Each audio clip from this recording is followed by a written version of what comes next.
ikaw ay demon. Anong pakiramdam? Diba kahit maliit, nakakasuka?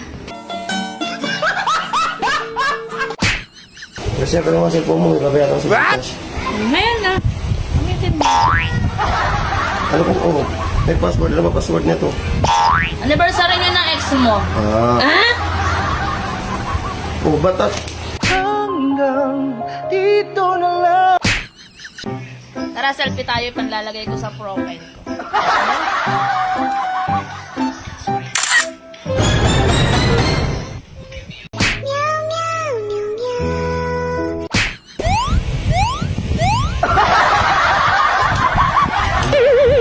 Yan, malinis na ba? Oo, malinis naman. Oo, yung lababo, malinis na. Malinis naman. Oo, yung kwarto, malinis na ba? Malinis din. Oo, ayos mo pagkakalinis mo. Ayos na, ayos. Kaya nga ako natutuwa sa'yo. Kasi ang galing-galing mo eh. Ganyan lagi yung gagawin mo. Anak ka ng pu. Hello pre, napatawag ka. What? Sige, pupunta ako dyan, maliligo lang ako. Tsaka kumain ako. Saan ka pwedeng umalis? Ang daan ko pang ginagawa. Tumawag si paring Tonton. Bakit? Naguling na nga raw sila ng asawa niya. Ha? Bakit daw? Kaya nga ako tinawagan eh. Paano ko malalaman kung hindi ako pupunta rin sa kanya? Ay, siyempre na pumunta ka dun. Tapos sabihin mo sa akin kung bakit sila naghiwalay ha. Kwento mo sa akin lahat. Suot mo to. Tapos ayayin mo siyang mag-inom. Mamaya nakakain muna ako. Hindi, ngayon na. Ayayin mo siyang mag-inom. Tapos kahit bukas ka na umuwi, basta yung kompletong kwento mo. Kwento mo sa akin ha. Ayan. Bakit sila naghiwalay? Kahit bukas ka na bumalik. Anak ka ng pu. Hector! Hector! Challenge ako sa'yo. Laro tayo ng papangitan challenge. Kung papapangitin mo yung mukha mo, papangitan tayo. Kasi nung mas mapangit, siya yung panalo. Okay? Deal? Okay. Okay, deal. Pag sinabi kong go, saka ka magpapapangit, tsaka magpapapangitin yung mukha mo. Okay. 1, 2. Wala pa! Pag sinabi ko nga go, saka magpapapangitin yung mukha mo.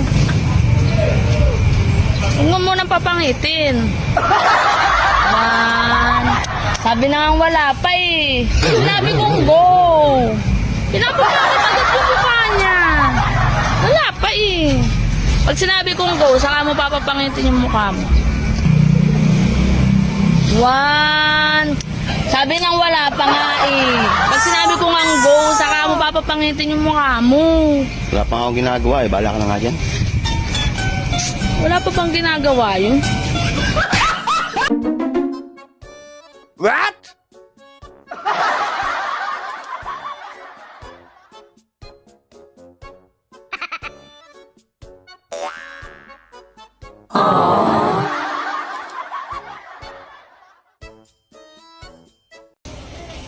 Hello mga maring! Happy Valentine! Kita niyo yan, dami ko chocolates, no? Wow! Kasi kanina ng rep, nakita ko to sa bukana ng rep. Eh siguro, plano ng asawa kong, alam nyo na, surprise ako. First time nga eh, grabe, sayo-sayo ako. Yun lang ako makaka-surprise ng chocolate. Iman natin. Iman natin ito. Masarap.